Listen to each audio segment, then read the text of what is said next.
This morning I have the pleasure of sitting with Mr. Christopher Arthur Hughes, who is well known as Christmas List. Good morning, Mr. Hughes, and how are you? Good morning. I feel great. All right. Thank you so much for taking the opportunity to come on to Tobago Updates. We are one of the #1 broadcasters here on the island of Tobago. And we are also interested in what is happening as your story unfolds, because it delves into freedom of expression as well as freedom of the press. And we saw that you have been charged with sedition, right? But as the situation unfolds, can you give us a little bit of a background as to what happened as you attempted to leave the country?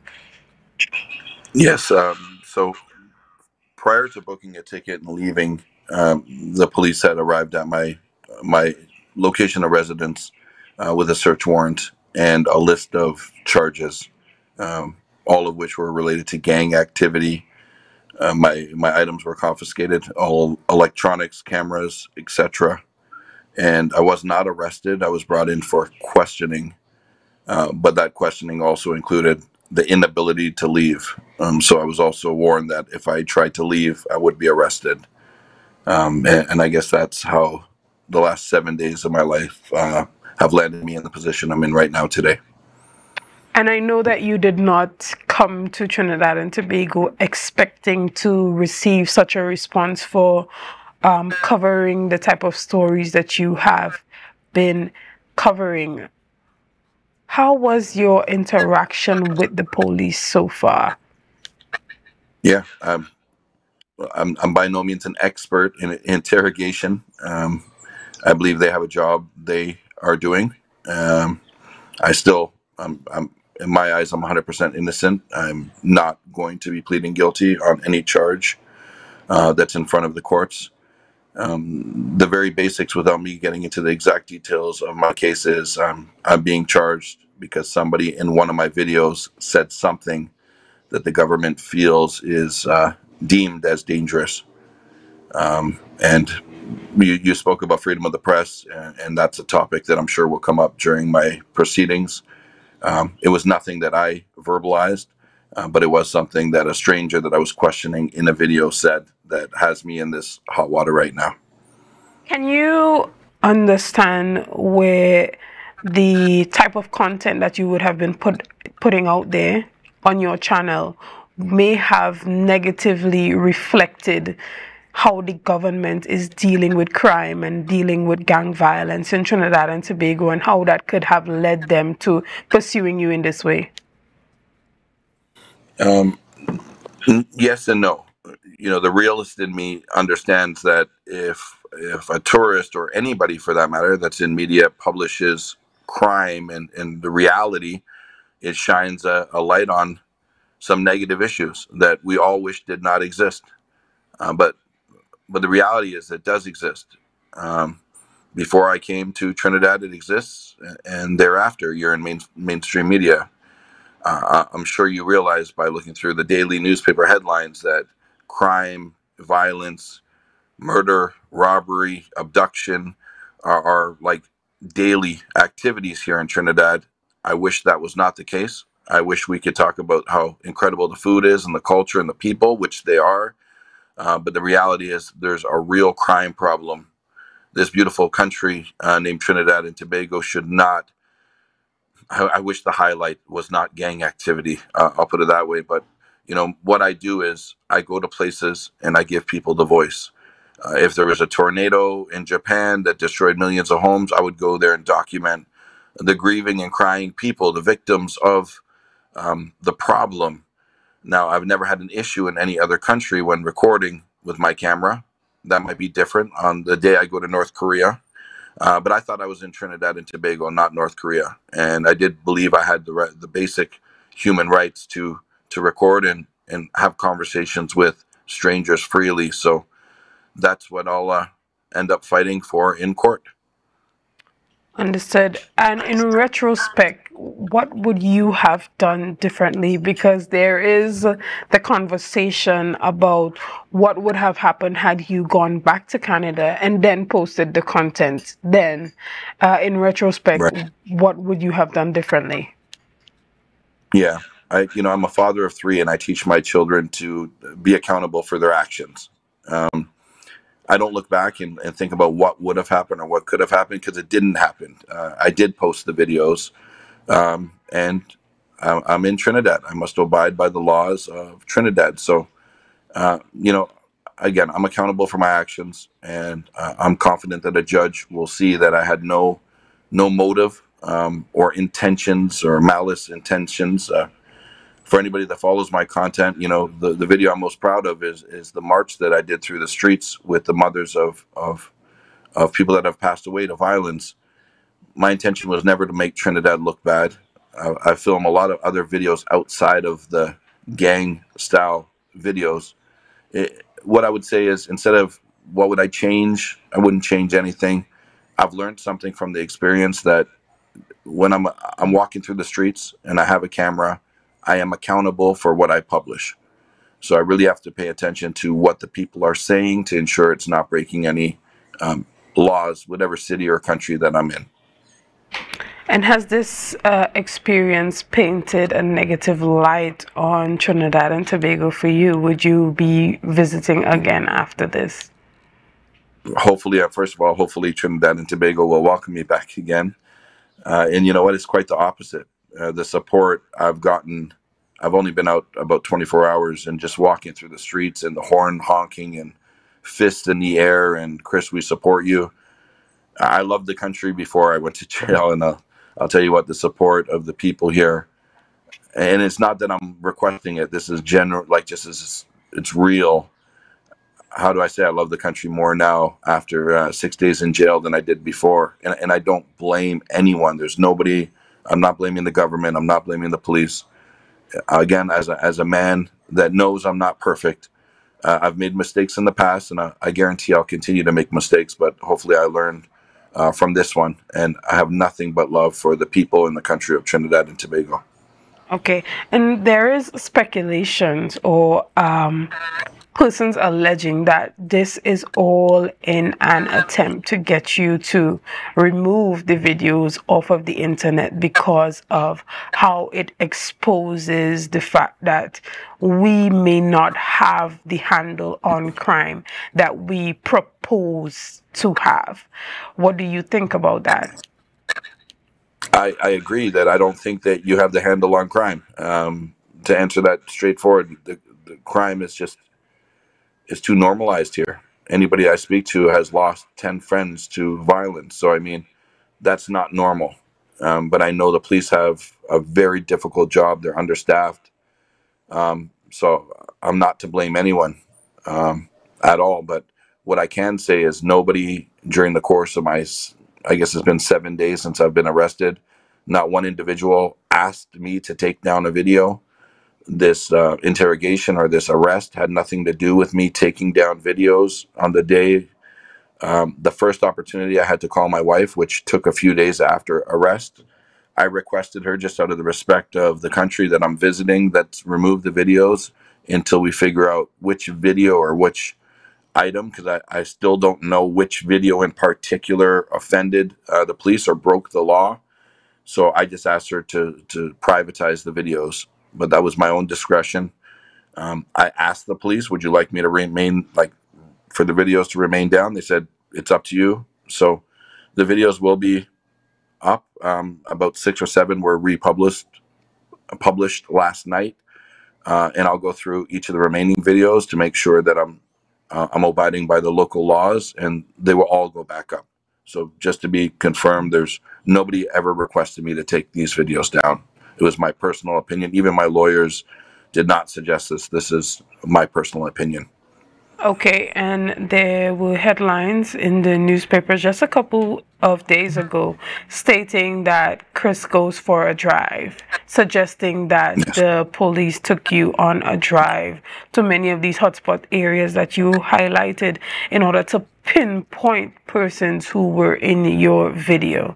Is this true? Yes. No, not at all. And the sad but honest truth is mainstream media. I don't know where they get their information from. I'm a strong believer that article is written for one purpose, to harm myself. They know the danger of implicating me with a tour of the hotspots. The simple answer is no, it didn't happen. I haven't left my cell. I had cellmates with me for the 6 days that can account that even when I go to the toilet, they're watching me. So no, I never left. And that newspaper the following day had to recant the story, although it was just a small paragraph on like page 8, in which they said that the information that they provided was not factual. But you know what? That's what sells newspapers. So not every mainstream media is going to have morals. And that, I'll be straightforward, there's a civil suit in front of me 100%. That's not something that you just simply walk away from. My life is on the line. And when mainstream media openly lies like that, that's a real problem to the world, to anybody that consumes the content. So no, that did not happen at all. Your attorney, Mr. Anand Ramlogan, he suggested that a lawsuit would be forthcoming because of a breach of your constitutional right. Are you intending to sue the state because of your arrest? We're taking it one day at a time. Tomorrow I have court, so that's all I'm looking forward to. I'm not able to talk about anything else. I take the full advice of my lawyer, because that's what he's hired to do. Okay, and once you do receive your passport tomorrow, can we see you leaving the country, or can we see more videos of your experience here in Trinidad and Tobago coming out from Christmas list? In a perfect world, I would get my passport tomorrow. It's so far from that being a reality. That's not what the meeting is for tomorrow. So the likelihood of me leaving anytime soon, again, it's in the hands of the judicial system. So I would love to get home to my wife and kids, but I don't know how possible that is in the next couple days. And what about your content creation? Does that continue with Yeah, resilience, today or have you been stopped in your tracks? there's been no restrictions with my bail conditions at all. I was never asked or required to stop doing what I'm doing. My cameras were taken and they're used for evidence, so I don't have the equipment that I would normally have, but I do have a few local friends that said, pass by today and I'll give you a camera. So as soon as I get off this call, I'll be in a vehicle on my way to check into the police first. That's one of my conditions. I need to sign in, which I will be doing after this call. And today I'll be out in the streets recording the reactions of strangers, and that will be uploaded tomorrow to my channel. Understood. Now, there have been speculations on the media just as short as yesterday that you are an operative of the government's opposition, and you have been paid to basically come in and expose the incompetence of the government in dealing with crime and youths in these underserved areas. What response do you have to these comments? The simple answer is no. But you know, I'm a YouTuber. I filmed in 120.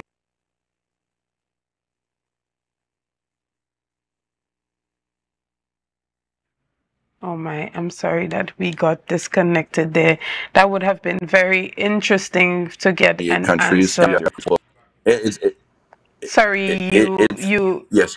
you broke up for a while, Okay. so we did So not the get the answer is no. response to that. Sorry. The answer is no. It's almost comical. After visiting 128 countries, when I read some comments and some people's mindsets, you know, when I was in Afghanistan, they said I was undercover for the USA. When I was in Cuba, they said I was working for Obama. I have a high school education. I have no history or training in military. I don't know how to hold a gun. I'm no secret service. And if I was, what sense would it make? Like, Nothing makes sense. No. So the simple answer is no. Yeah, I don't know how else to put it. The answer is no. But it's not the craziest thing I've heard.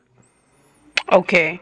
And we look forward to seeing the footage that you would put out, or your reaction videos to being arrested in Trinidad. You have done something that very few have been able to do in regards to gaining access and gaining the trust of these young men who felt comfortable enough to come on screen with rifles and tell their story. What stood out to you the most in this entire debacle? Is it the willingness of the youths to come on, or was it the actual stories that you were hearing?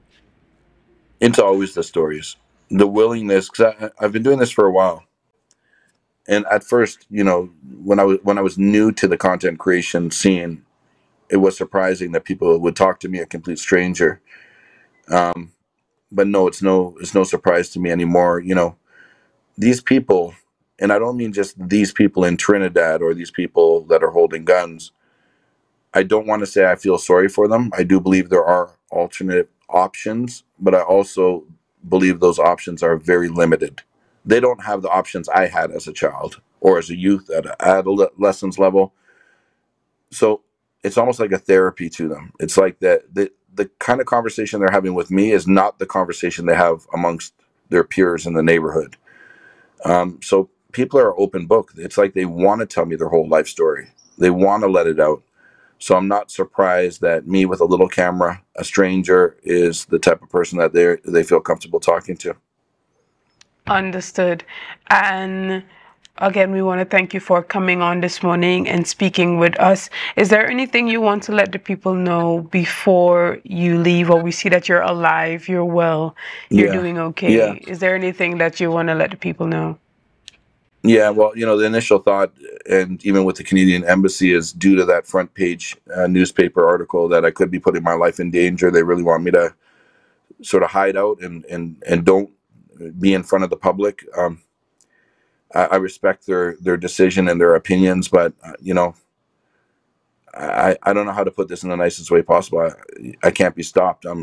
I need to be out there. I need to show people I'm okay and I'm confident, and I'm not overly worried about the threats. I'm ready just to keep doing what I do. I love Trinidad. I appreciate all the support and the love, and I'm excited to go through the process. It sounds crazy, but I'm not pleading guilty. I'm not taking any. I'm ready to fight this. I know what I did was not illegal in my eyes, and I feel like not only can I help bring Trinidad together to a certain extent, but content creators and press and media around the world. We have the right to have conversations with individuals, even when those ideas are not exactly ours. I'm just sharing the public thought for the people that are not often heard. So I'm going to continue to do that. Again, thank you. Thank you for coming on to Tobago Updates and chatting and giving us an update on your situation. And, well, all the best moving forward. Again, thank you. Thank you so Guys, much, we and want to thank thank you for the you opportunity. we want to thank you for being here this morning with us. Thank you for sticking with us to the end. We want to thank you for making Tobago Updates the #1 broadcaster on the island of Tobago. Again, thank you for liking, sharing, and commenting. I am Shenell Fellix, and again, I will see you soon. Thank you, guys.